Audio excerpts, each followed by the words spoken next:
কালকে হচ্ছে রাখি। তো আমি বেসিক্যালি রাখি কাউকে পড়াই না, কারণ আমার দাদা মানে মামির যে ছেলে সে বাইরে থাকে, ওকেই পড়ানো হতো।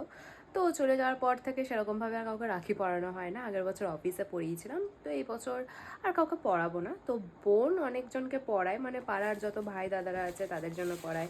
অ্যাকচুয়ালি যখন বাইরে গেছি তখন টেকনিতে ভুলে গেছিলাম, ও এনেছে 10-10টা রাখি, তোমাদের সাথে শেয়ার করবো। আর এনেছে ওদের জন্য ছোটো ছোটো গিফট, এগুলোই তো ভালো লাগে। তো ও এনেছে ছোটো ছোটো গিফট গিফট মানে চকলেটস, সবাইকে 2টো করে দেবে বা 1টা করে দেবে, এটাই মানে ওই মজা আর কি।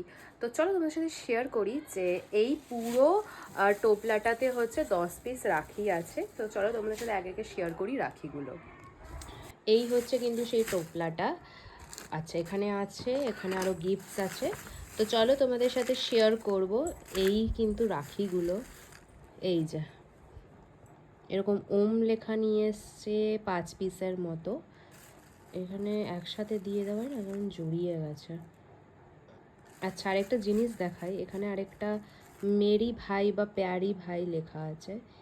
এই যে প্যারে ভাইয়া, এই একটা আছে, এটা খুব কিউট। আচ্ছা, আছে এই একটা ওম লেখা, এই একটা আছে। আর এখানে অনেকগুলো রাখি আছে, এই যে পুরো 10 পিসের মতো রাখি। আর সবার জন্য নিয়েছে কিন্তু চকলেট, যাতে মন খারাপ না হয়।